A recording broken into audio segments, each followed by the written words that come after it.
Great. So we start with November 2015, question number 5A.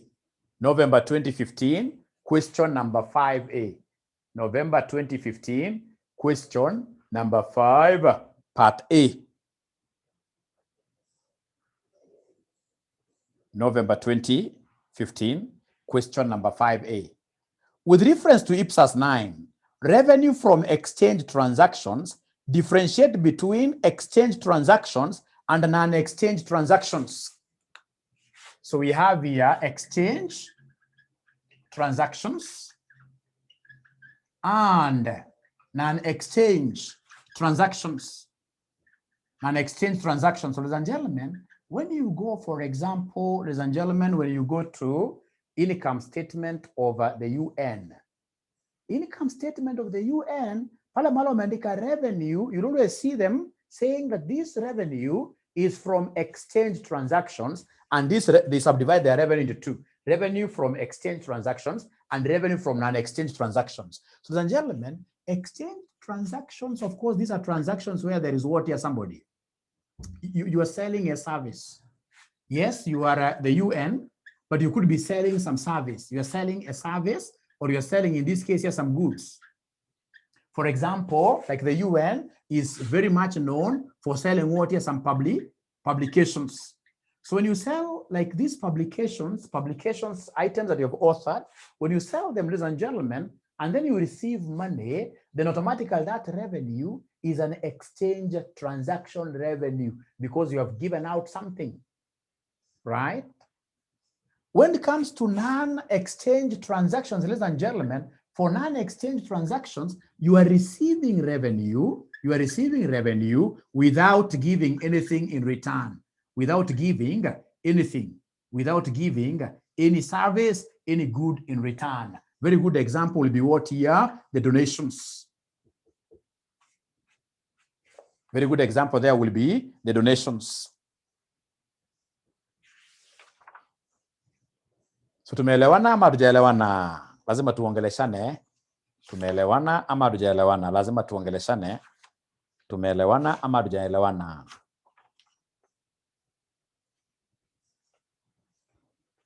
Hapo sawa.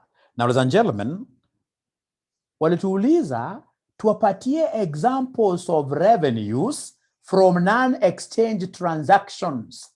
Examples of revenues from non-exchange transactions. Examples of revenues from non-exchange transactions. Ladies and gentlemen, what have we said about exchange transactions? Here we have like the United, remember these are IPSAS, International Public Sector Accounting Standards. These are standards that are applicable for government institutions, and of course, majorly the non-profit making organizations come at the UN, right? So, but fine, they are not supposed to be making profits. But when you look at their revenues, there are those revenues, for example, ladies and gentlemen, if you want to do an executive wedding, ladies and gentlemen, when you go to the UN here, they have very good grounds that you can hire from them. And then you'll be able to throw, in this case, ladies and gentlemen, a great wedding and, of course, a very great area for reception. So you see, you are giving them money, not as a donation. They have sold to you some service. So then that becomes revenue from exchange transactions. And then now we have revenue from what here, somebody? Non-exchange transactions. They have given you, somebody comes like these member countries. They give you money without, ladies and gentlemen, you giving them anything in return, right? So then they're asking us to give them examples of revenues that you know of, which the government could be raising, ladies and gentlemen, from non-exchange transactions. Tuko na gani somebody? Umeona kama tax, wewe ukikatangwa pay, serikali kukata pay, wanakupeanga anything in return, which you can say, really, I've gotten in this case here, this service, this good, which is an exact value of what I gave them. Right? Ukienda kotini, ladies and gentlemen, for example, umechapwa fine, right? So I like that. Fines, donations, even debt forgiveness. The rich countries in archives inasema tumekusamea debt. You see, ideally you should have paid us that money, right? Right? Because we gave you something, right? But tunakusamea tu. So in this case, it becomes a one-way transaction because there is no nothing much you've done, ladies and gentlemen. Okay, so that is very important. That's very important. Na imerudiwa mara mingi sana. Kama watuliza, analyze the difference between exchange transactions and unexchanged transactions. Right? Right? Hiyo amerudia zaidi. So I hope umepata idea. Remember, it's just about what here? An idea. It's just about an idea. An idea. Now, ladies and gentlemen, look at May 2014, question number 5, boy. May 2014, question number 5, boy. May 2014, question number 5, boy. Are we there? May 2014, question number 5, boy. Tuko hapo ama tuko? Aki awazungumuzi. Uzuri, hii ni theory na kusomea haraka. Hii theory na kusomea haraka. Wanasema with reference to IPSAS 9, revenue from exchange transactions, summarize 5 conditions that must be satisfied before revenue from the sale of goods can be recognized. Before you recognize a sale from the sale of goods, before you recognize your revenue from sale of goods, there are some conditions that must be met. Which conditions are these? And remember, IPSAS na IFRS hakunanga tofauti kubwa hivyo. Hata IFRS bado naongea kuhusu revenue recognition when it comes to recognition of what is the revenue from our sales, from goods you have sold. So what conditions should exist, ladies and gentlemen, for us to be able to do what here? Somebody to recognize revenue. Remember, most of the revenues we have are out of what here? Credit sales. So there are those conditions that must be met. Sijui ushapata swali kama hii mahali popote. Nirudie swali tena. Tunasema with reference to IPSAS 9, revenue from exchange transactions, summarize 5 conditions that must be satisfied before revenue from the sale of goods can be recognized. Paka nipate condition moja kutoka kwenu. Ona kama Catherine amejua. If the seller, ladies and gentlemen, turudi hapa kidogo. Catherine anatuambia the seller must not retain control of the good stroke service. Kama ameuza. Kama akona control, ladies and gentlemen, of the good, akona say over the good, then that is not a sale. You can't recognize.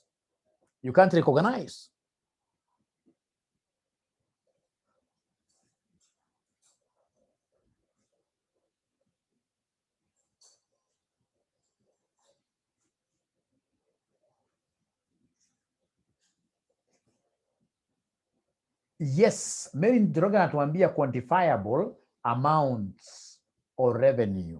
What Mary is telling us, ladies and gentlemen, is that the amount of revenue must be measured reliably. The amount of revenue must be measured what here? Reliably. If you can't really be able to measure the revenue amount, hiyo sio sale umemake. At umeuza goods, unaambiwa if this and this happens, we shall be able to give you this much. No. It has to be, ladies and gentlemen, about proper quantification, because it's a figure that I'll be able to put in my financial statements in the current period. How comes nobody's talking about economic benefits?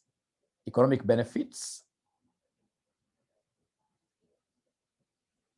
and gentlemen, when we sell, we expect some economic benefits to flow to our entity.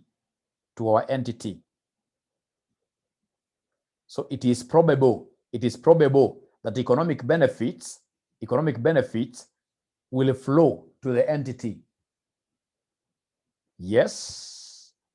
And then, of course, we have the cost associated can be identified and measured reliably. The cost associated can be identified and measured what here? Reliably.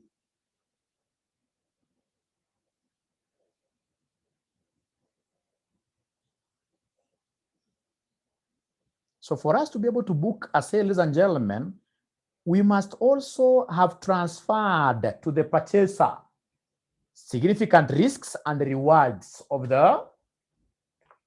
ownership.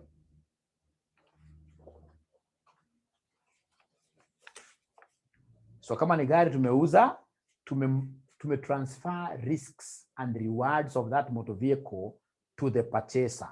Lakini kama bado unalipa insurance company na unasema tu ni seller, what did you sell? And still risks are on you. So the concept of risk transfer, risk and rewards transfer to the purchaser. The concept of economic benefits, ladies and gentlemen, being able to flow to us. The concept of ability to measure revenues reliably, ability to measure the cost associated reliably. Very, very important for you to remember that. Ladies and gentlemen, part A of that question, it speaks about IPSAS number 4. IPSAS number 4. IPSAS number 4.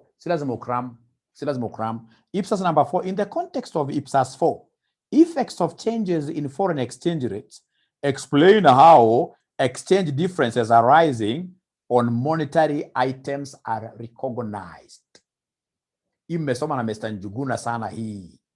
Hata mmefanya practical because I know Mr. Njuguna taught me. Mr. Njuguna taught me. Mr. Njuguna taught me, and if there is anybody who has patience of repeating is Mr. Njuguna.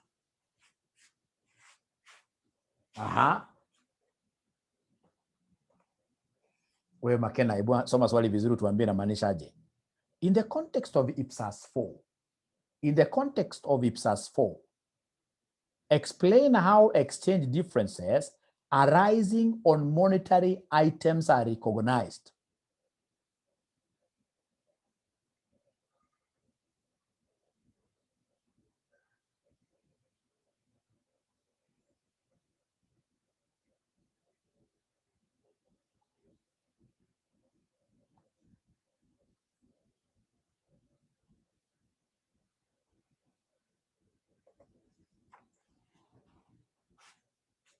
Sio vibaya kuuliza. Mlikuwa mmepitia maneno kule mamko mmepitia kabisa ndio nijue scope. I'm doing scoping now. Mlikuwa mmepitia mamko mmepitia. Mlikuwa mmepitia ama mko mmepitia. Hii maneno kidogo namna hii. Mlikuwa mmepitia ama mko mmepitia. Kwa jibu tu, mimi ni baba yenu.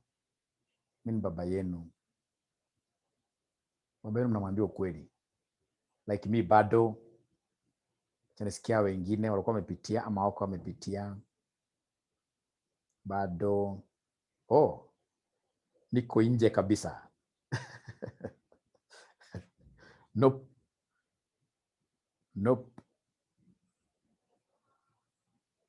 Okay, no problem. Ladies and gentlemen, remember when we talk over IPSAS number 4, whenever we are, for example, translating like financial statements of a subsidiary, of course, you guys must have handled the monetary items.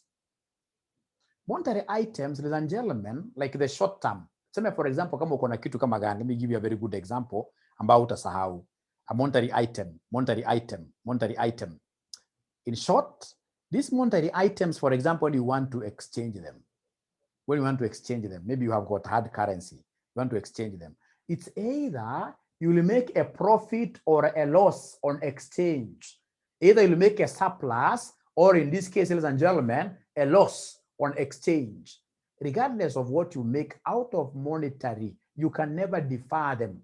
The surplus stroke deficit that you make out of the monetary exchange rates, ladies and gentlemen, you will have to record that in the period that they arise. You record that in the income statement in the period that they arise. You book them in. Unaweza kungoja ati mwisho wa mwaka. You check what was the flow, right? Is it a profit?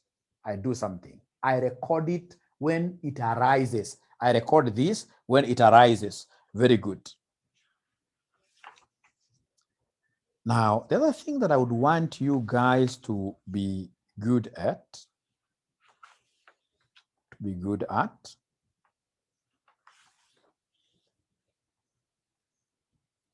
is this concept of related party disclosures, both for profit-making entities and the non-profit making entities. So as I look for a proper question, ladies and gentlemen, I would want you great students of mine to tell me, what do you understand by this terminology, related party disclosure? What is a related party disclosure? What is a related party disclosure? What is a related party disclosure? Somebody talk to me. What is a related party disclosure? What is a related party disclosure? What is a related party disclosure? Common interest? No, I'll not be able to give you a mark there. I want to be able to give you a mark there.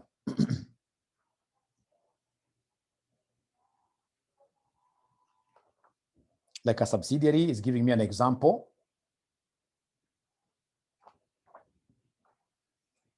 Associates, of course, they're also what here? Related parties, joint ventures. Associates, yes, I agree, yes.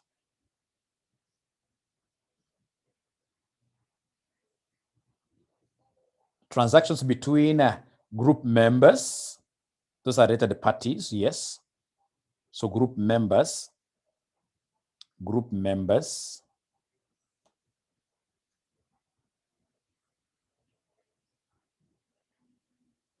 Transactions within the group, I agree. How about, for example, key shareholders? Key shareholders, including their family members, including family members. Key management staff, including their family members. All those are related parties. All those are related parties. And if you are not careful, then these people will not do business at arm's length. These people will get close to each other, hugging themselves. And then at the end of the day, they con the company. They con the company. They steal from the company. They steal from the company. So remember, with the related party transactions, ladies and gentlemen, you are required, number one, to identify the related parties in an entity.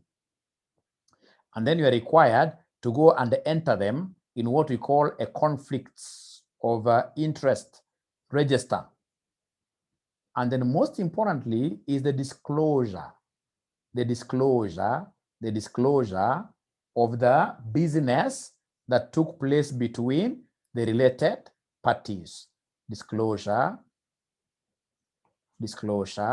of the businesses that took place between it. So there must be adequate disclosure. If there is no adequate disclosure, then straight away, ladies and gentlemen, know that there is a problem there. There is a problem there. Okay, so I'm trying to look for a good question on related party. That's an area mimi najua wanaweza wakakurushia haraka sana.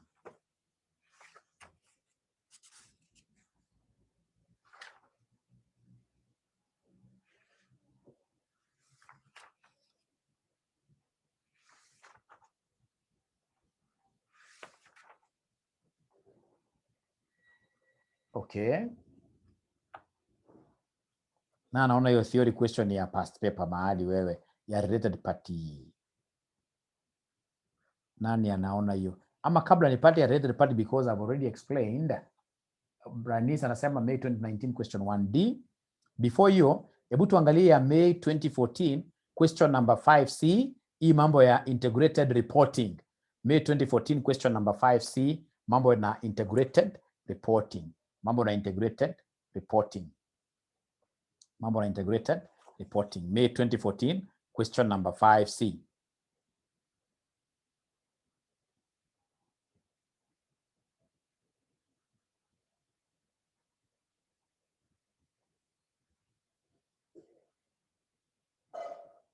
May 2014 question number 5C, are we there? Tumeipata kweli? In the context of integrated reporting, discuss any two components of an integrated report. Discuss any two components of an integrated report. Hii kitu inakuwa kila mahali. SG iko wapi? Hata auditing and assurance iko. Integrated report. So could you kindly give me 2 components of an integrated report? So wamesema mzuri zaidi, ladies and gentlemen, that Mary anasema, I can never forget the qualitative aspect. I can never forget the sustainability report has to be part of this. And then of course, number 2, we have the financial what here? The financial statements have to be there. The financial statements have to be there. The financial statements have to be there. And then most importantly, the biggest component is what we call the governance report. So it is under the governance report that we'll get now all those things you're telling me, the risks, etc, etc, etc, etc. So remember, when we talk of, ladies and gentlemen, sustainability report, we are looking at the 3 Ps. The 3 Ps. Or rather, generally, not 3 Ps, but here now we are looking at the people and the planet. The people and the planet. This is the profit. The profit and of course the assets, etc, etc, etc, etc. So is this model sustainable? The business can only be sustainable if you're looking at your people nicely, if you're looking at the environment nicely, like that. Great. Then they asked us something very nice there. Number 2, explain 4 guiding principles that underpin the preparation of an integrated report. Explain 4 guiding principles that underpin the preparation of an integrated report. Which principles would have you written, ladies and gentlemen? That when you're drawing an integrated report as an auditor, what are the key things you must go out of your way, right? Right? Vile Robert anatuambia, future orientation, right? And that is why, ladies and gentlemen, you always get like the chairman saying, this is how our future is. They normally call it a future outlook. Future orientation is key. Ladies and gentlemen, in a sustainability report, yes, I'll have to consider the going concern. I'll have to consider the going concern.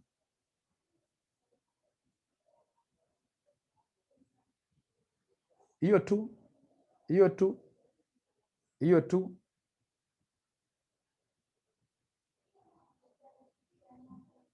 Strategic plan basically has got, of course, you can put it as a separate point, but remember, this has got what here?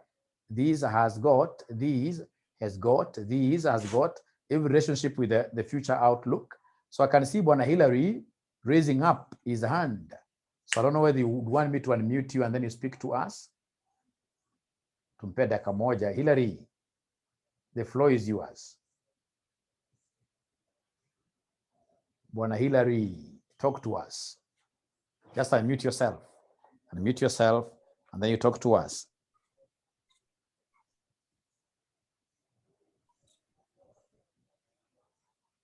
The thing ambao mmesahau ni kama Hillary amenyamaza, amepotea. Communication.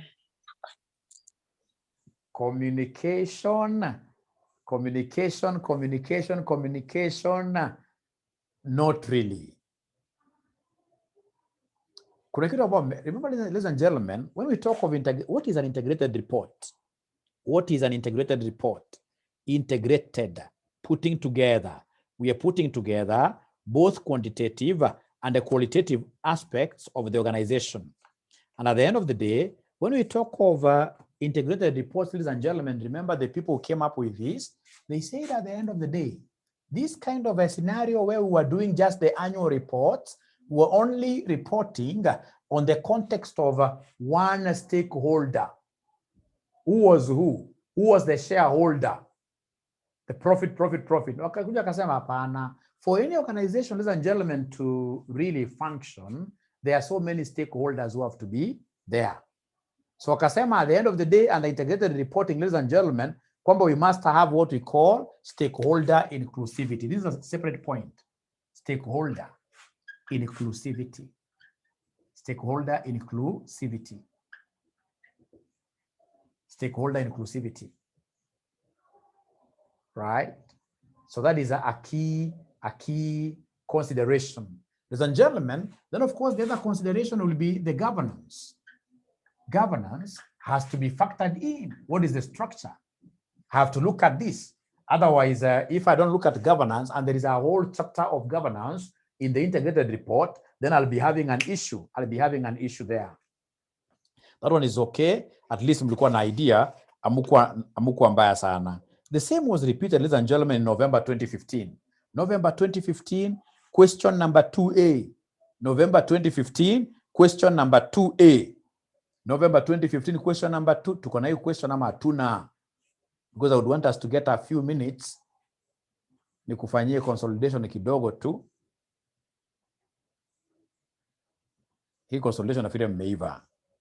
Consolidation, is there anybody who has a problem na consolidation kweli? Ati mtu sasa ajui kutafuta goodwill. Is there anybody who has a problem? Sure, Haron. Margaret, hapana. Hapana aki hapana. Lakini nitajua cha nitafanya. So it's page number 131. Wamesema tusome.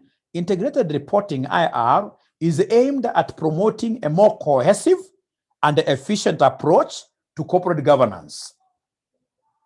It serves to improve the quality of information available to providers of financial capital to enable a more efficient and productive allocation of capital. With reference to the above statement, highlight 6 content elements that an integrated report should contain. Nitaanza straight away na governance. Number 1. This is nikasahau. Governance has to be there. Governance has to be there. Governance has to be there. Governance has to be there.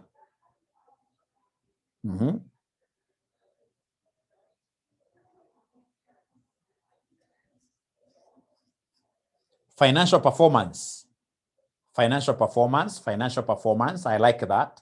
Financial performance. In integrated reports, you must give us all those financial statements, income statement, statement of financial position, cash flows, whatever. You must give us those things, yes. You must give us those things, yes.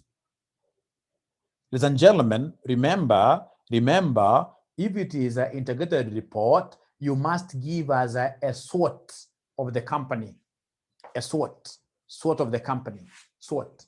Specifically, the opportunities and what are threats, the risks, basically. You must have a whole chapter talking about what are our risks, the threats.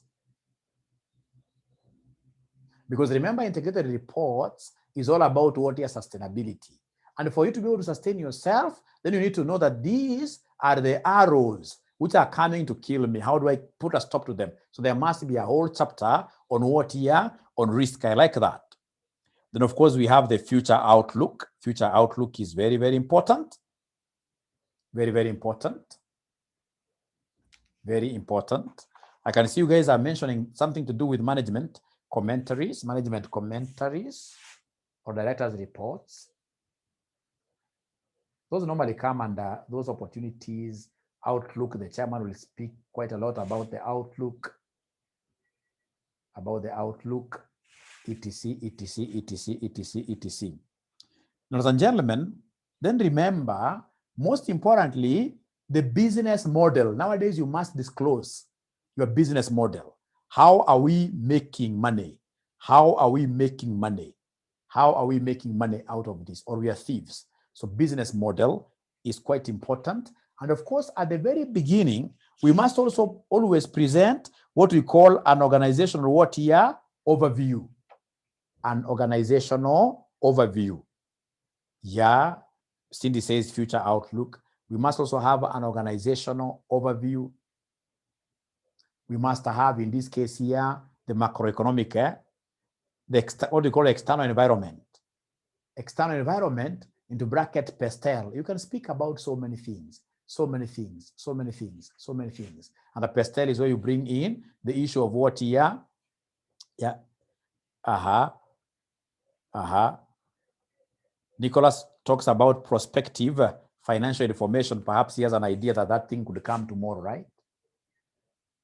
Prospective financial information. Aya, wakatuuliza just the other sitting. Wanafunzi wanaangukanga ya faru kwa nini sasa? Marks mingi sana. Wakatuuliza, explain 3 benefits of integrated reporting to both an organization and the users of financial statements. Explain 3 benefits of integrated reporting to both an organization, and the users of financial statements. So what are the key benefits? Ladies and gentlemen, of this IR? One thing I'll never forget, long-termism. It makes directors especially to look at more than 1 year, to look at beyond a year. We don't look at just the profits, no. Because we're looking at sustainability. So you're looking at the future. So you must train our employees. So long-termism is very, very important. I'll give Mary, because Mary, I shall do the concept here, stakeholder management, right? Elimination of what here? Expectations gap. Because integrated reporting, ladies and gentlemen, is basically a stakeholders issue, putting stakeholders together. So it eliminates that expectation where shareholders here are thinking that these people should be making profits which are up there at the sky, and yet these people can't even deliver. They're delivering hell, right? So at least they have to come together.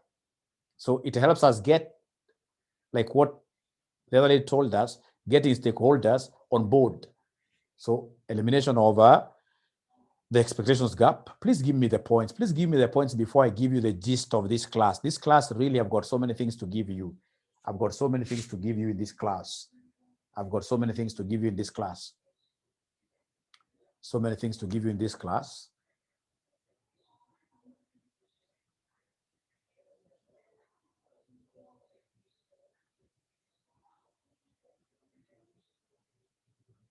Ladies and gentlemen, don't forget that it is a balanced scorecard.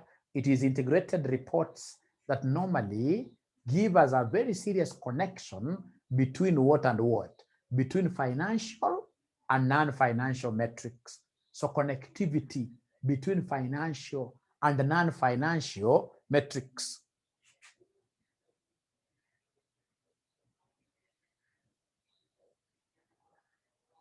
So that we are able to see that if we train our workers this way, what impact will we be having on our profits? So that connection, ladies and gentlemen, will always make managers to understand better the organization,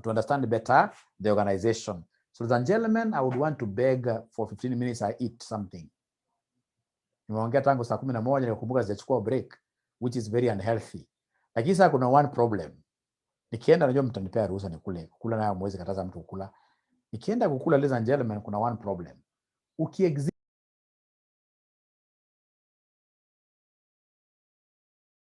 Hey. Let's continue.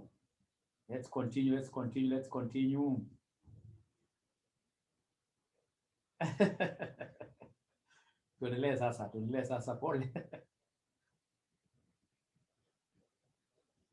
Fari ni mzito sana.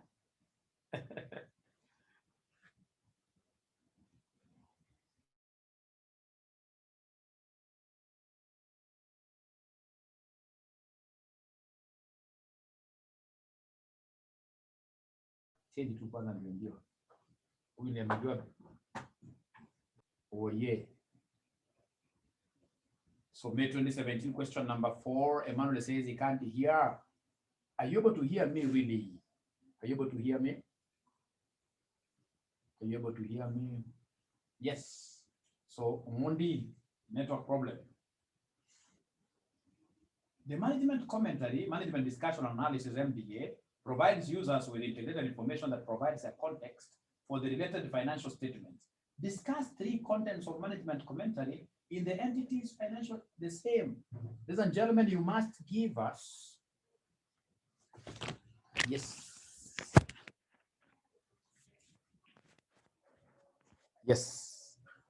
Okay. Now you have to, you must be hearing me much better now, right? Much better. Yes. Yes, good now. Thank you very much. Thank you for raising that. Thank you for raising that. So I repeat again very fast. The management commentary, management discussion analysis provides users with integrated information that provides a context for related financial statements. Discuss 3 contents of management commentary ni kama hiyo integrated reporting. Ladies and gentlemen, the first thing the management, of course, they have to give us there will be the nature of the business, the overview of the business. That's very, very important, right? Number 2, of course, they must give us like the management or the business model. And the business model, they must give us the objectives, the strategies, etc. We have the concept of, yes, current performance and forecasts, right? That is results and what here? Prospects. Results and prospects. We have risks, the key risks, right? And then, of course, we have the KPIs. KPIs lazima ziwe kwa management commentary. Kwa management commentary. Kama sasa walituuliza ilikuwa kitambo June 2011. June 2011 anatuuliza, in relation to a reporting entity annual accounts, analyze the differences between management discussions and analysis and the footnotes. Footnotes to the accounts. What is the major difference between those footnotes pale and the management commentary? Na anaweza tuambia haraka haraka that difference. Just one liner.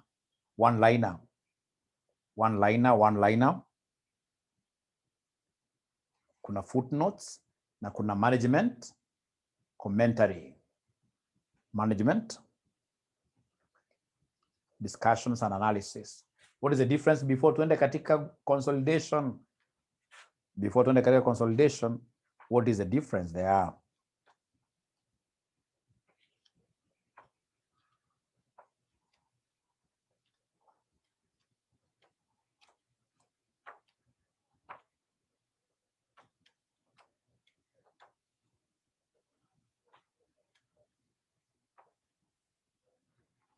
Melvin anauliza which page? Sasa nimeshatoka hapo mbio. Pole.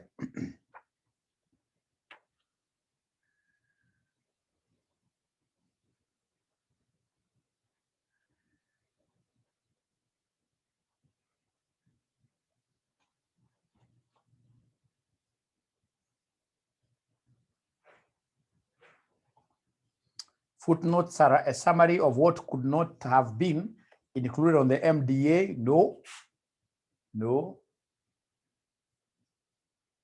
Ladies and gentlemen, remember that footnotes basically are explanations, for instance, of the figures that we have in the financial statements.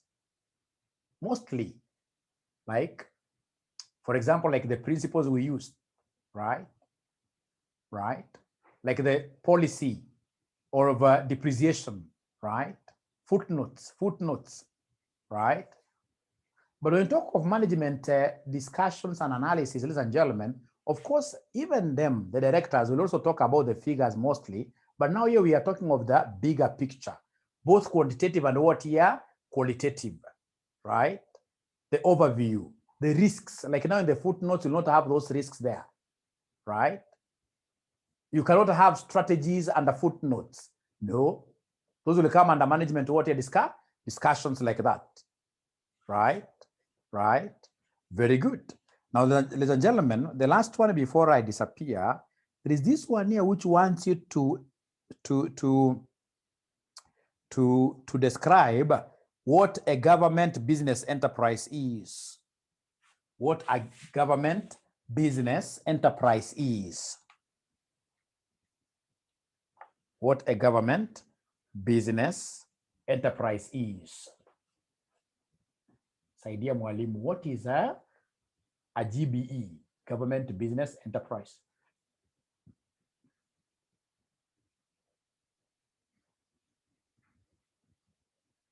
Entities with the mandate to trade, you know, like Safaricom has the mandate to trade, really. Good try, but there is something you're missing out here, Robert Onunga. There's something you're missing out here. But I like the example bit of it because it can really talk volumes. It can talk volumes.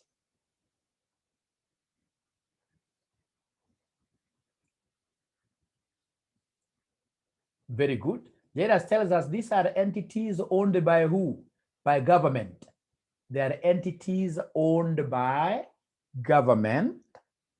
But now remember, like what our gentleman told us up there, they're owned by government, but in this case here, they have a mandate to do business. To do business. Like what Absalom tells us here, owned by government, but they are what? Your profit-making entities. To transact with the aim, to transact with an aim of making a profit, with the aim of making a profit.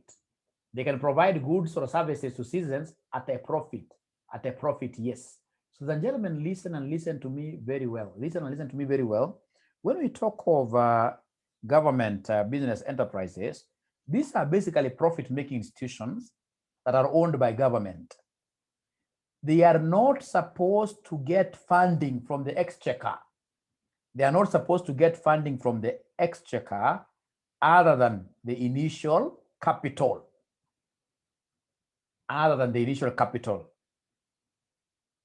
If you are a serious student, ladies and gentlemen, whenever this examiner asks you about government business enterprises or entities, always mention CASNEB. Mention CASNEB as a very good example. They don't rely on government, but CASNEB can never go back for money from government. They will be told, no, we had put in our capital. So you go out there and look for money like that, right? Of course, they are never very greedy. That's why even CASNEB, CASNEB is very cheap. Yeah, compare CASNEB to other examining bodies like CIFA, not CIFA, but CFA US, ACCA, right? Kufilisha watu wanatukula tu, hapana. By the way, CASNEB ukiona umeanguka ni wewe uko na shida, Hillary. Ni wewe uko na shida, sio CASNEB. Ni wewe uko na shida. So what are the major characteristics of these government business entities? Major characteristics.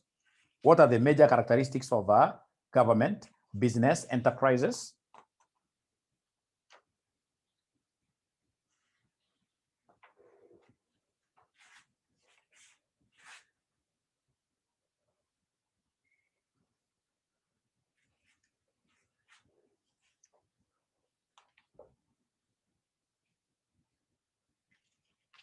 Major characteristics of government business enterprises ni gani?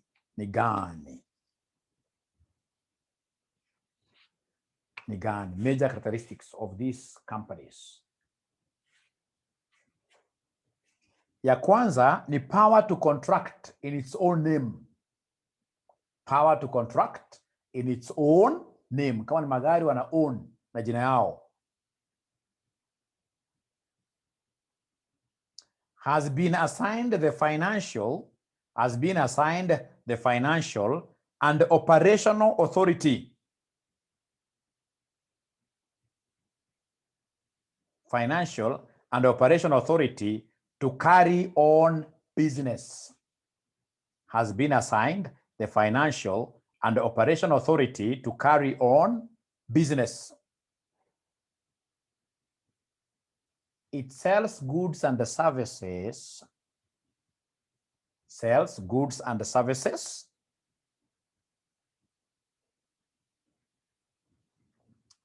At a profit. Sells goods and services at a profit.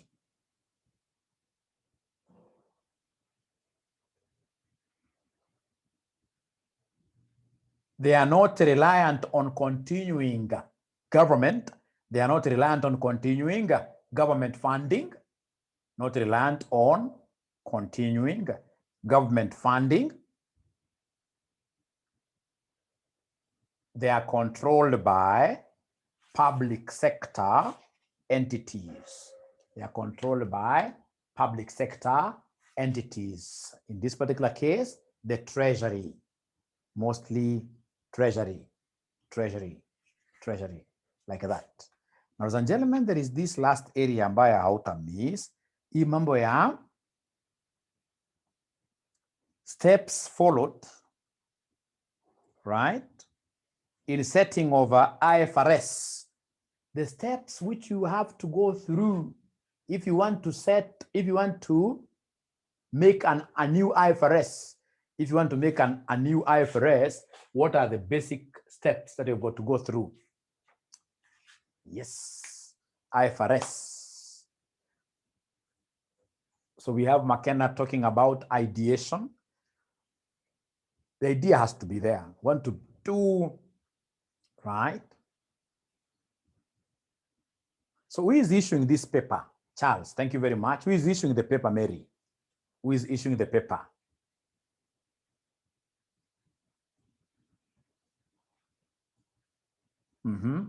Haya, endelea. Endelea.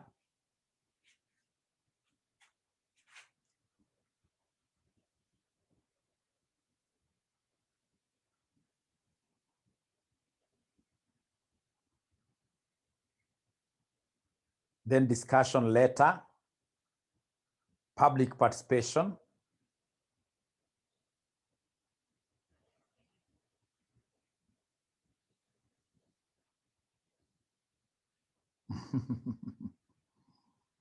There is participation somewhere.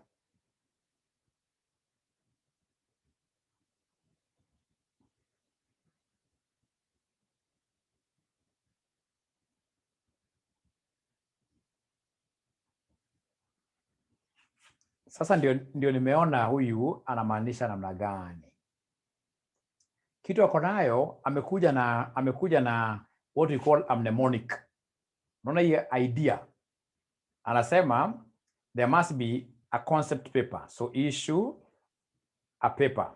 Issue paper, ya concept paper. Right? Discussion. Perhaps at discussion, ladies and gentlemen, is where we have that participation, etc. Then you have got this exposure draft, which has to be on ISB website for some time for criticism. And then, of course, later on, we shall be having what you approve. I like this to some extent. Wacha tuone kidogo. Approval to be enlisted. Exposure draft.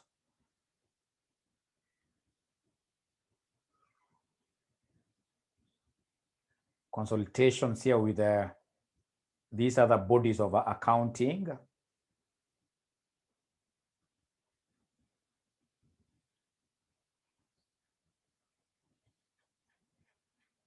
Great.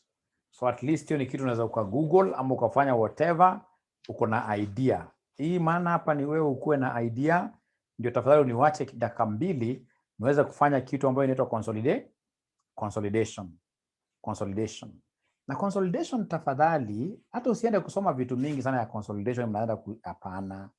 Enda tu just a normal question ya consolidation ambayo iko na income statement na gani somebody income statement na statement of financial position. Sasa una time kama uko umejua vitu vingine yote, sasa una time. Sasa wewe angalia tu income statement and what year statement of what year ba financial position. Yeah. Robert amesema mwalimu, mimi nakufa na statement of financial position. No, to diversify your risk, wewe fanya zote mbili. To diversify your risk, fanya zote mbili.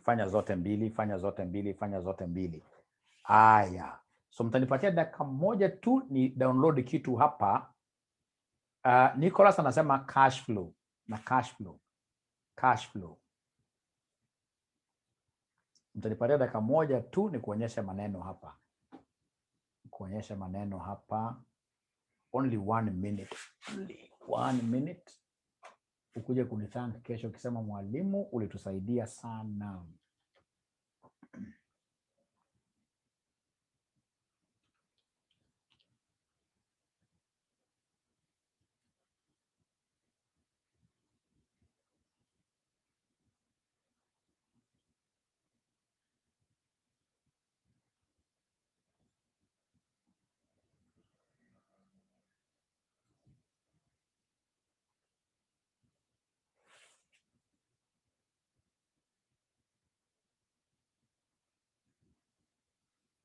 Aya, please let me know when you get to see my board. not board, but my screen. Are you able to see my screen? Thank you very much. So I would want us, mostly your examiner lifts questions from ACCA. So I would want us to do a question here called pedantic. A question, nice question.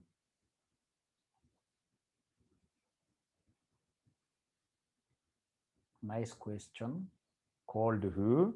Pedantic. Pedantic.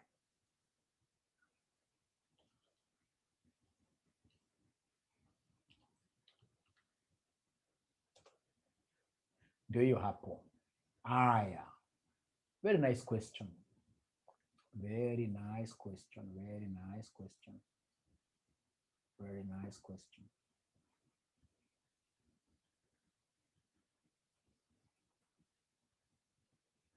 Yes, ladies and gentlemen, let me see your comments first of all.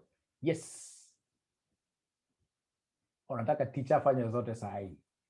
Now, wanasema on 1st April 2018, Pedantic acquired 60% of the equity share capital of Sophistic in a share exchange of 2 shares in Pedantic for 3 shares in Sophistic.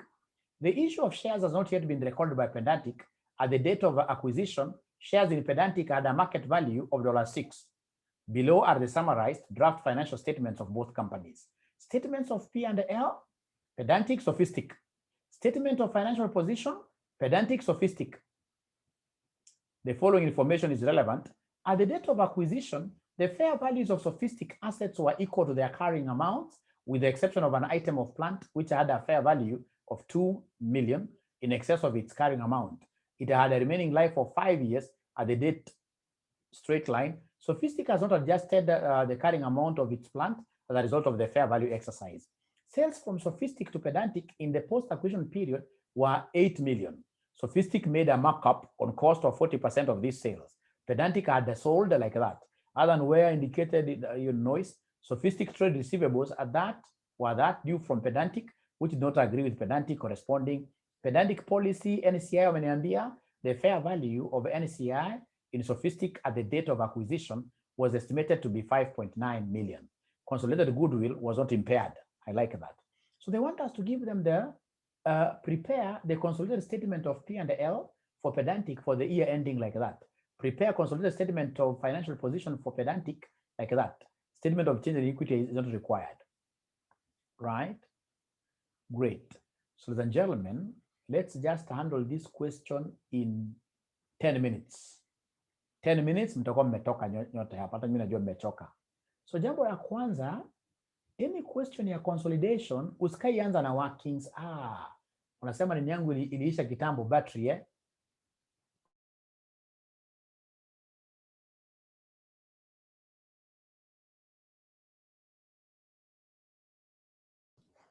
So swali ya consolidation yoyote, usikaianza na workings. Hizo workings hata mingi hazatumark. Right?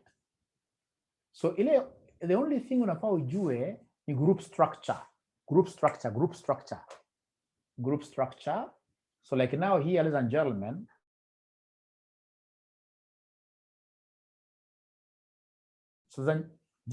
the key thing you're supposed to understand is the group structure, and then you look at the date of the financial statements. So the group structure, we are told the Pedantic acquired what? 60% of Sophistic. So then in my group structure, Sophistic will be who? 60% is quite significant. 60% is quite significant. So Sophistic becomes who, ladies and gentlemen? Sophistic becomes who, ladies and gentlemen? Is our subsidiary. Is our subsidiary. Is our subsidiary. Lakini mara mingi pia examiner wa Sec 6 amechezea wanafunzi wengi sana. Akatumia hiyo concept ya IFRS what year 10. Akatumia concept ya IFRS 10 where unakuta umepatiwa katika IFRS 10 unakuta examiner amekuja woye akakwambia A has got what year somebody 40% of B. Ikiwa nakwambia A, fine, 40% below 50%, but A, through some agreements, is able to appoint, say, 4 out of 5 directors in company B. Ladies and gentlemen, look at that representation at the board. Remember, out here control is measured in terms of what are you able to do in terms of influencing the policies, right, of the company, in terms of running the company. If you have got a bigger board representation through whatever agreements, ladies and gentlemen, like that, the quantitative numbers notwithstanding, then automatically we've got control of a B, then automatically B will be called what here? A subsidiary. Remember, under IFRS 10, control is not about just numbers. It's about what here? The qualitative. What else are you? Somebody will be even having 20%.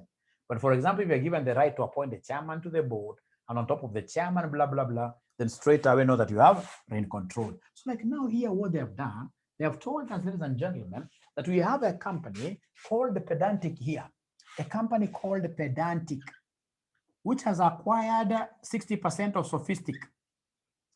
There is no information telling us that this company Pedantic, despite having a bigger percentage, that they have given away their right to control Sophistic. No information. So straight away, I'll come and tell this examiner that this is more than 50%, meaning that Sophistic is our subsidiary, and this one here is what here? Somebody is the parent company. And if that is the case, then there is, if the parent has 60% of Sophistic, then straight away there must be an NCI. NCI will be what here? Somebody will be 40%. NCI will be 40%. Because the two must add up to 100. Now, if that is the case, ladies and gentlemen, then I'll be interested in two things. I'll be interested in the date of acquisition, and the DOF. I'll be interested in the DOA and the DOF. So the date of acquisition, what have they told us here? On 1st April 2018. So 1st April 2018, in 20 minutes, you will be able to see what I'll be able to do in 20 minutes. And that is what I want you to go and do exactly. Usianze kumaliza swali ya group consolidation. Ukimaliza swali ya group consolidation kwa exam, utaanguka exam. Sababu gani? Utachukua 1.5 hours. So kuna vitu ambavyo hufai ufanya katika consolidation at all. Because hapa ni about ujanja ya kusurvive. You'd want to get like 8 out of 12 without really doing so much. Using the Pareto, where you're putting in efforts 20%, but results 80%. So DOA is date of acquisition. DOF is date of financial statements. So they have told us here the DOA date of acquisition is 1st of April 08. And then the date of financial statements, look at the financial statements given. The financial statements given, ladies and gentlemen, the ones that I'm able to see, they are dated 30th September 08. 30th September 08. So 30th September 08. So could somebody in this case who is good in counting months count for us? So we have the whole of April because it's the beginning of April. So we have April, May, June, July, August, and then the whole of September. So how many months? 6 months. 6 months. So the subsidiary was ours for how many months? Only 6 months in the year. And then now once I do that, I've been able to compare the DOA and the DOF, and I've been able to know the number of months. In this case, ladies and gentlemen, the company was our subsidiary in the year. Then straight away, I look for the income statement. So nakuja namwandikia title, Nikki Smile. Kumbuka financial reporting haitaki mwanafunzi yako na hasira. Wewe ukiwa ni mwanafunzi, kumbuka nawaambia kila siku, ukitaka kupita FR, lazima ukuwe na face kama hiyo. Unaona hiyo? Once unakuja na FR, tunaanza kuwa na face inakaa hivi. Wewe huwezi ukapita financial reporting, hawezi. Haitaki hasira. So unakuja hapa kwa furaha, ukismile kwa exam peke yako namna hii, unaandika namna hii, ladies and gentlemen, unaandika pedantic group, consolidated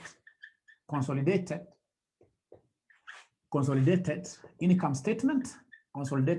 statement, Franco nitakusumbua kalamu inakataa. Consolidated income statement. So then next year, of course, unajua dates, nyinyi watu machomo, unajua dates, utaandika dates. So unaanza na sales. Usianza na working at all. Mimi najua niko na marking scheme sana za customer mingi, nitakwambia usianza na marking nini at all. So unaona revenue kama Pedantic ni 85,000. So unasema 85,000 ya parent plus Hii ingine ni 42,000 ya Sophistic. But now remember that Sophistic was only yours for how many months? Sophistic was only yours for 6 months. So times 6/12. Sophistic wasn't yours for more than a year. So we have to prorate this. Kumbuka, anything less than 12 months lazima ufanye pro rata. Lakini ikiwa 3 years, 4 years hakuna prorate. Kumbuka niliambia siku moja hata leo nimeambiwa 2 years. Sasa akasema ati hapa 24/12. Ananiambia ati maliza exam, ananiambia mwalimu utapita. So unajua wanafunzi wengine tunashindwa kuambia ukweli kwamba umenyoroshwa. Sababu utamharibia mood za Christmas festivities. So the best ni kuambia yenyewe umengangana. Exam ikikuja, because we only prorate when this thing is less than what year? 12 months. Like now here, 6 months, like that. Right? Usichukue calculator kando kabisa, mbali kabisa. Unda kwa next ni cost of sales. So cost of sales, what do we have, ladies and gentlemen, for cost of sales? So for cost of sales, this is what I have here. For cost of sales, this is what I have. I have 63 and 32. 63 and 32. Cost of sales, I have 63,000 and 32,000. But now remember, this is for a subsidiary like that. Nawacha nafasi kidogo ya gross profit. Alafu nataka mnisikize. Kumbuka, kama ungekuwa na kampuni ya tatu, hapa. Ungekuwa na kampuni ya tatu hapa. Kampuni ya tatu maybe inaitwa Sifa ama whichever. Na umeambiwa Sifa ni associate. We don't do consolidation line by line between parent and what year associates. Ila associate ungekuwa na kitu inaitwa Sifa hapa, mimi leo nafanya Sifa maybe ya tatu, uko na pedantic, Sophistic na Sifa. Hii Sifa kama ni associate na RAB yote. Because normally line by line ni gani? Ni parent with the subsidiaries. And the subsidiary lazima nifanye proration kama ni income statement. So naacha space ya gross profit, alafu nakuja nachukua the next thing. The next thing, ladies and gentlemen, umeniambia hapa ni gani woye? Mnipatia dakika ngapi by the way? Hata mjaniambia, it's important niombe ruhusa. Mnipatia dakika ngapi? Mnipatia dakika ngapi woye? Mnipatia dakika ngapi?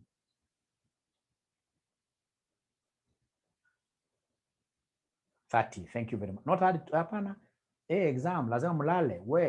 We. Hadi che Gladys, we. Turakesha hapana paka mlale. 30 is okay. Not morning, no. 30 is okay. Hata mimi nikianza kufunza more than your time itakuwa too much. 30 is okay. Haya, so nakuja hapa kwa cost of sales. So kwa cost of sales, this is what we have. Wamesema not cost, distribute after gross profit, I can see distribution cost. So unaandika hapa distribution cost. Unachukua, nimeona parent iko na 2,000, hii nyingine pia ni 2,000. Parent in 2,000, hii nyingine lazima ufanye proration like that. The next one ni administrative expenses. So admin expenses, ladies and gentlemen, admin expenses, I have 6,000. I have 6,000 plus 6,000 plus 3,200 plus 3,200 times 6/12. You need admin expense. Next, kuna finance cost. So finance cost, ladies and gentlemen, finance cost, I can see, I hope I'm not seeing my own things. I can see 300 plus 400 plus 400 times 6/12 times 6/12. So from there, ladies and gentlemen, of course, I'll have what we call the profit before tax. So I'll have to leave some space for profit before tax. And then, ladies and gentlemen, we have here income tax expense. So income tax expense, wacha niwachilie kwanza board, muangalie board. Income tax expense, wamenipatia 4,700 na 1,400. Income tax expense, wamenipatia 4,700 na 1,400. Naenda sema times 6/12 like that. And then of course I'll be able to get profit after what? After tax. Haya, sasa nataka unisikize. Ukishafika hii income statement hapo, usichukue calculator ama uanze kufanya working. Hii waachana nayo, enda andika tena another page. Wacha space tu. Another page uandike pedantic group statement of financial position. Again ucopy. Nona. Alafu zuri wakati tunafanya statement of financial position, kwa statement of financial we don't prorate the figures Hiyo unachukua kama ni assets, unachukua assets za parent plus assets za subsidiary. mzima namna hiyo. So mimi sina space ya kutosha, so inabidi nifanye hii ikiwa peke yake, ingawa mimi napenda kufanya zote mbili because kuna entry ambayo inaingia kwa hii na pia inaingia kwa ile nyingine.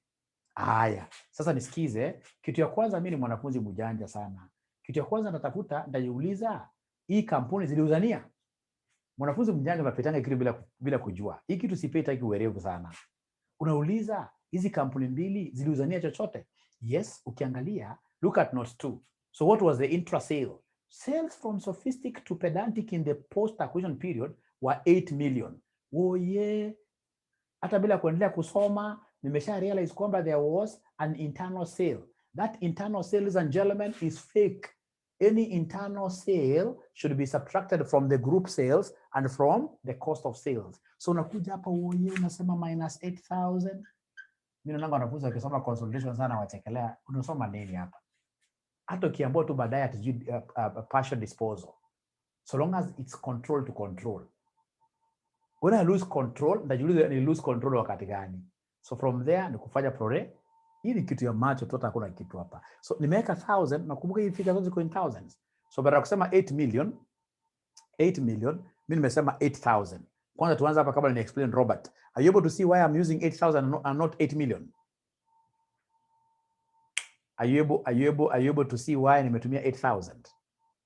Are you able to see why nimetumia 8,000? Because my figures, let me explain this. Because my figures up here, they're in thousands. So the figures are in thousands. Nikisoma hata hizi hapa, lazima nasoma zikiwa in terms of what here? Thousands. So sales from sophistic to pedantic in the post-acquisition period were 8,000. So ladies and gentlemen, kama sasa mimi hata Bible inasema namna hiyo. Mimi na bibi yangu ni kitu moja. Remember, you're looking at the parent and subsidiary as one economic entity. That is what IFRS says. Parent and subsidiary. Not parent and associate. Parent and subsidiary, the one economic entity. So if they have sold these components of the economic entity, they have sold goods to each other, that is fake. It's just like transferring goods from this store to the second store of the same organization. Just like, ladies and gentlemen, if I have my madam coming to my shop, if I'm selling clothes, apende nguo, achukue nguo yake, hata achukue na watoto. Unataka kusema utamwambia rehembesha? Hapana, that is so close. So any internal sale, where crumbs here, kuna mambo ya explain zaidi. Where jua internal sale must be subtracted from sales and from where? Cost of sales.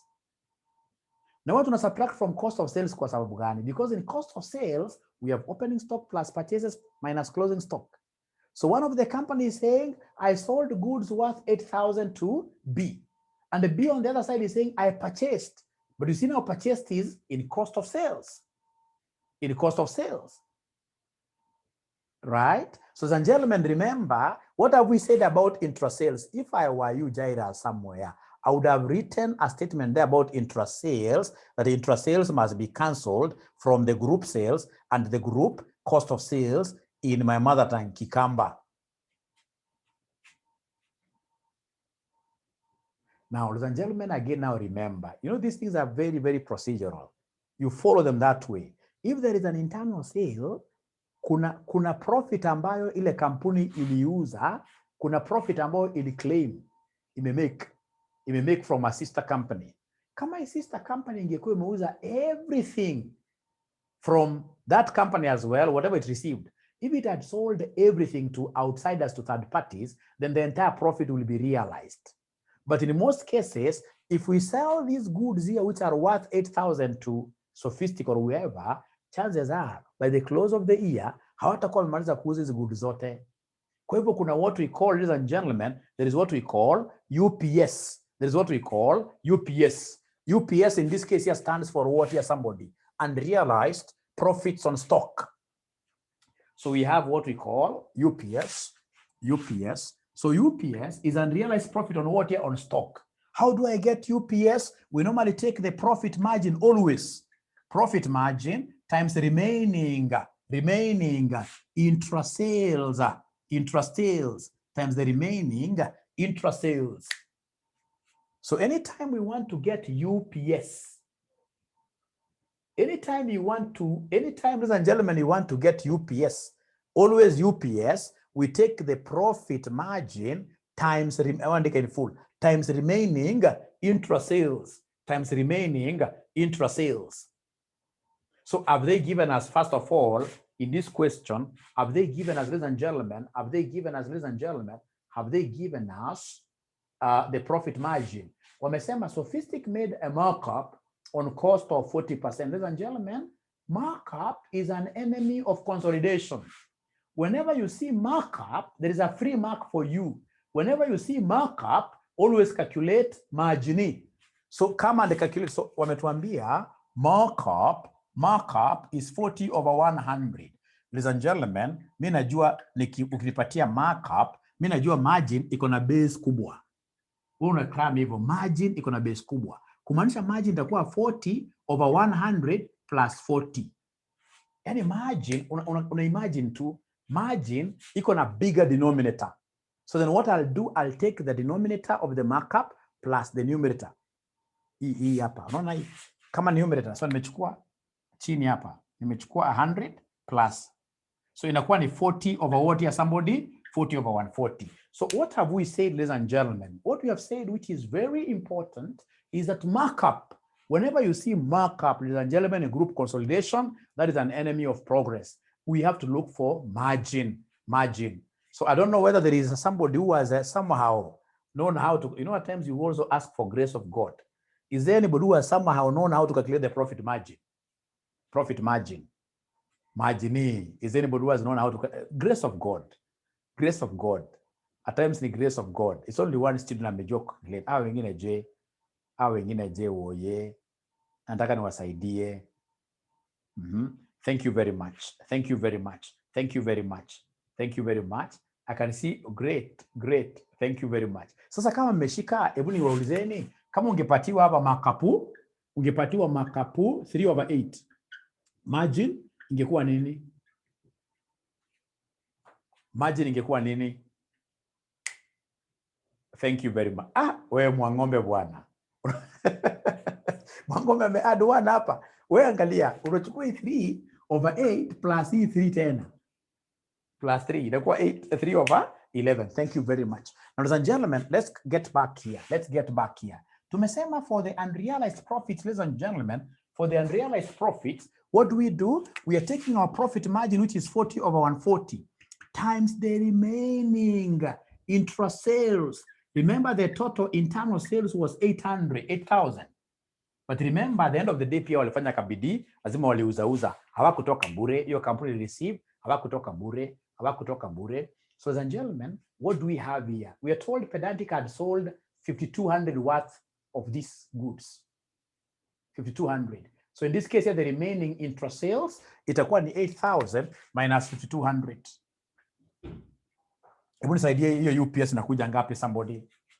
UPS inakuja ngapi?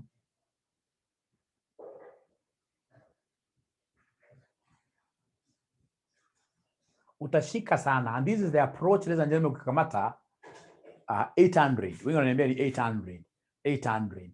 We're going to name 800. We're going to name 800. Now, ladies and gentlemen, listen to me very well. Once I get these unrealized profits on stock, they'll affect 2 areas. They'll affect the cost of sales. And the inventory in the balance sheet.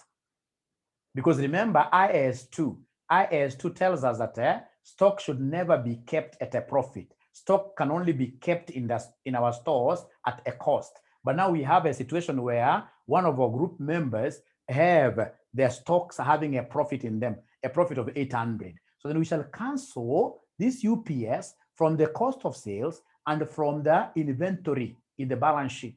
So in the inventory, you subtract. Cost of sales, you add. So come to the cost of sales here and do what here, somebody? Kama ningekuwa wewe, ningemake, ladies and gentlemen, ningemake inakuwa ni wimbo. Vile Gladys make pale ni wimbo. Unaona? Kwamba anytime I see any figure of UPS, I'll add it to cost of sales, and I subtract it from the statement of financial position inventory.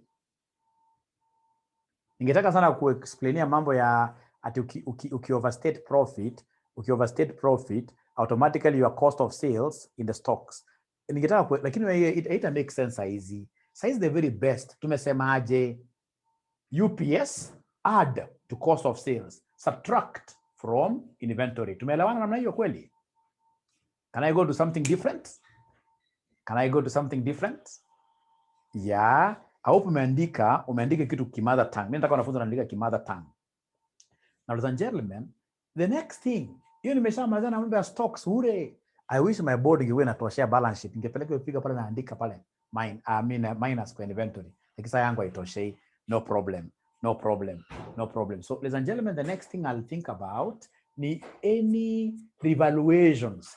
Remember, ladies and gentlemen, whenever you are acquiring a subsidiary, you must call in a valuer. You must call in a valuer. So in this case here, we did, yes, call a valuer or wrap the income statement. We called in this case, ladies and gentlemen, we called in a valuer. We called in a valuer. Look at note number 1. At the date of acquisition, the fair values of sophistic assets were equal to their carrying amounts, with the exception of an item of plant, which had a fair value of 2,000 in excess of its carrying amount. It had a remaining life of 5 years at the date of acquisition, like that. Ladies and gentlemen, listen and listen to me very well. When I will go to my statement of financial position, hapa kwa non-current assets, hapa kwa PPE, nitachukua 40,600 ya pedantic, nitachukua 12,600 ya sophistic, na pia nita add that 2,000, which was a revaluation upwards, what we call a fair value adjustment, which of course has already been factored in here, right? But interestingly, I have to calculate the depreciation on revaluation. So I have to calculate at this juncture, I have to calculate depreciation on what year? Revaluation. So I have to calculate depreciation on revaluation. Depreciation on revaluation, what nowadays in the new IFRSs, we call fair value adjustment. What we call fair value adjustment. What we call fair value adjustment. There's a student who is saying, mwalimu kumbe unajua consolidation hivi. The kind of consolidation which I know, ladies and gentlemen, I'm so sure in Kenya watu wachache sana wanaweza kujua hiyo. Because currently I'm the one who is doing group consolidation for EABL, for Equity Bank, right? Yeah. So hata kama kakona mna gani, kakuna subsidiary which is in foreign whatever, through a system called in this case here what year? Yeah. We shall overcome. Sasa nisikizeni vizuri. So this revaluation mnasema ni 2,000. Na mmesema remaining useful life ni ya miaka ngapi? Remaining useful life ni ya miaka ngapi? Yeah. Remaining useful life at 10 years. Uongo. Wamesema remaining useful life na hiyo sababu unajua imeisha tayari. Remaining useful life wamesema ni 5 years. Remaining useful life ni 5 years. Kwa hivyo unakuja na divide hapa na 5. Haya, niambie inakuja ngapi sample 2,000 divided by 5? Inakuja 400. And this 400 is per annum, is for a whole year. Si ni kweli? And remember, this asset belongs to who? A subsidiary that was only ours for how many months? 6 months. So this has to be prorated. So nasema times 6 over 12. Times 6 over 12. Itakuja ngapi somebody? Itakuja 200. So this 200, what do I do with it? This 200, what do I do with it? In my mother tongue. What do I do with this 200? Usiniambia tuchora T accounts. T account inisumbua. Add it to cost of sales, yes. Because it's an item of plant. So an item of plant for production, utakuja na add hapa kwa cost of sales. Kama ingekuwa ni distribution van, ambayo ilikuwa na hiyo fair value adjustment, ungekuja hapa kwa distribution cost tuseme plus 200. Alafu kumbe mnajua hii method sasa utaenda kwa pale kwa PPE utalesa ka 200. Utalesa ka aka utanifanyia peke yako baadaye. Mimi karibu 10 minutes yangu ishe. Haya, kutoka hapo sasa I know the only thing that can affect my income statement is impairment of goodwill. Impairment of goodwill, not unless I have time. Those are some of the workings I'll tell the examiner to go and do for themselves, wherever they will be marking. Yeah. Yaani mimi nikifika sasa tu hapa, nimeshamaliza. Nitakuja hapa mbio mbio, sasa nichukue calculator yangu sasa. Nisipate hiyo, uoye nipate hiyo. Hebu saidieni mwalimu sasa hizo figures za haraka haraka. Saidia mwalimu hizo figures za haraka haraka. Because if there are students here who have ever done AFR, watabea witness with me that kitu ambayo inawasumbua sana kwa exam ni time management. Unapata mwanafunzi akapo goodwill. Kwanza kuna ingine, wanafunzi wengi wanajua kwangi pia, mwanafunzi pia mko na shida. Nyinyi si kama sisi, wakati wetu sisi tulikuwa tunajua masiri mingi sana. Umeona for example like group retained earnings. Ile account ya group retained earnings, kama ni mwanafunzi mlikuwa mwerevu zaidi, you should never calculate group retained earnings, never. That's a very big working. What you do kenda pale kwa balance sheet, hii inakuwa ni balancing figure. Weka hapo ndani. Akimark that, anafikiri ulipa kumbuka bani. If you must do it that one, that figure. But for me, and remember me, I got 6 awards. In CASNEB, I got 6 awards. Those are the kind of things that I was not doing at all. Because at the end of the day, what I look at is basically to keep the wheel rolling and ensure that I pass, or rather get those marks that somebody who is above average will get. Nikipata time tarudi baadaye kumringia. Lakini tutapata time kweli? Tutapata time ya kufanya swali moja 1 hour 30 minutes. Utaanguka hiyo paper mbaya sana. Utajibu theory nyingine yote. Hiyo paper ni international disaster. Hebu nipateni hizi figures za haraka haraka. Aki amnipatie figure. Mnasikia story yangu tu. Nyinyi mnasikia story yangu tu, oye. Cash flow is the easiest of them all. Cash flow.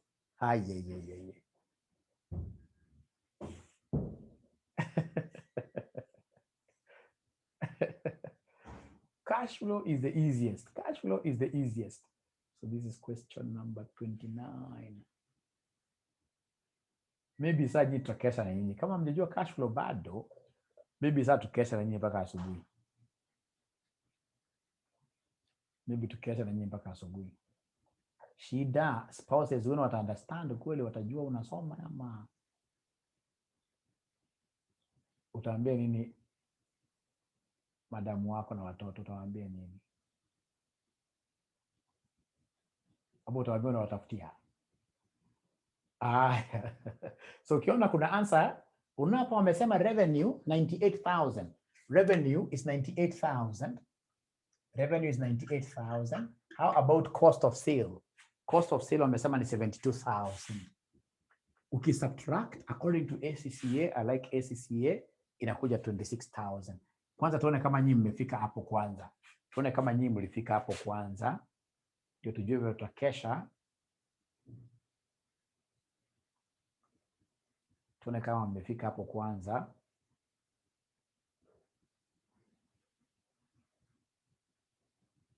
Mlipata kweli? Mlipata cost of sales kweli?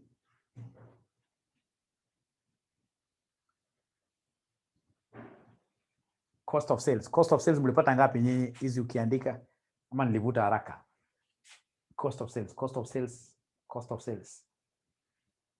Koecha anasema gross profit should be 26,000.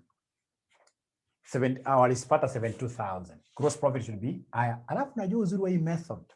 Kama usha realize, kuna very many items that don't need adjustment. Mona, hata angalia maswali mmefanya kwa Njuguna. Kuna so many of them ambayo do not need any adjustment. Don't need any adjustment. Don't need any. Ona kama sasa ni max ya free. Hata kama ningekosea hizo huku juu kama cost of sale na kuna DM inasumbua wanafunzi, lakini je hii 2,000 plus 2,000 times 6/12 inakuja ngapi? Akimnataka tukesha na nyinyi na hamtaki kunipatia figures. So wameniambia hapa ni 3,000. 3,000. Hapa je administrative expenses inakuja ngapi somebody? Administrative expenses inakuja ngapi somebody? 7,600. Administrative expenses 7,600. Then we have finance cost ya ngapi? Finance cost ya ngapi? Finance cost ya 500. Thank you very much. Then, ladies and gentlemen, of course, when I subtract all this, you subtract them, then you should be able to give us the profit before taxation. So 26,000 minus all that. 26,000 minus all that. 26,000 minus all that.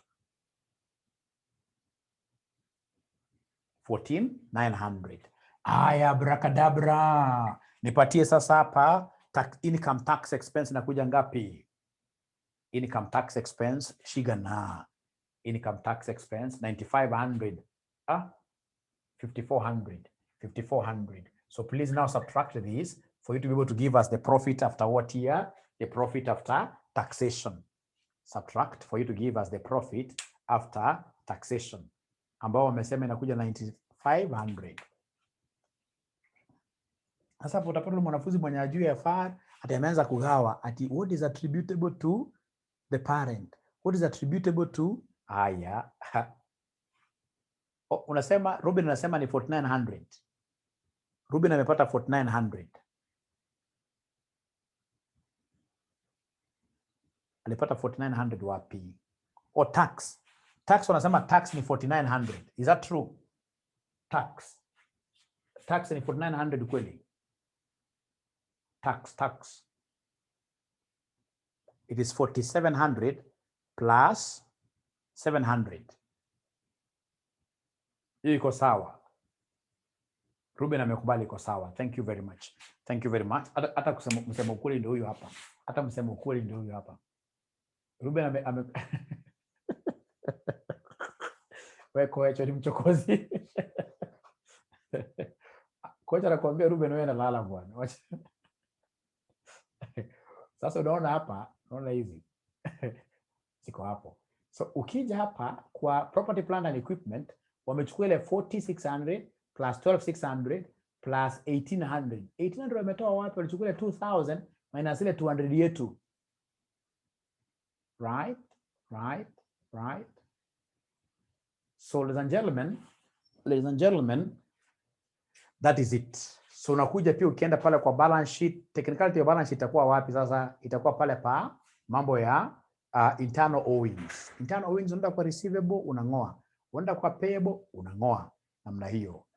So that is it. And ladies and gentlemen, ningetaka kuendelea but I'm too much exhausted. Ningetaka pia mpate time ya kurevise peke yenu. Mimi kutoka 5 nimekuwa nikifanya class continuously mpaka saa hizi. Hata najaribu kuweka macho steady. Naona hapana. So I want to believe at least tumepata ka concept. At least tumepata ka concept ambako katasaidia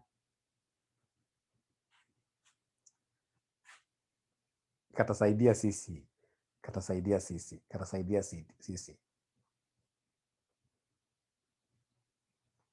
No, then the very best you could do, to be fair to me, group tuko sawa sasa. To be very fair to me, the very best we can do, ladies and gentlemen, ni kuensure kwamba niwapatie class moja free of charge, hata kama ni asubuhi saa 10 ama ni asubuhi saa ngapi. Sitaki kuanguka chini.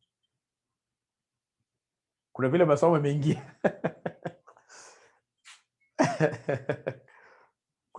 yameingia. Hebu tu discuss tuone wanasema aje. Hiyo 5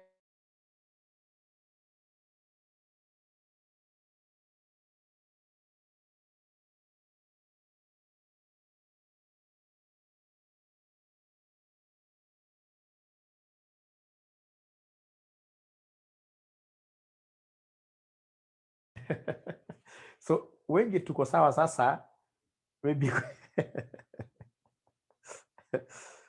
good. I will market you here in Baringo. Wow, great.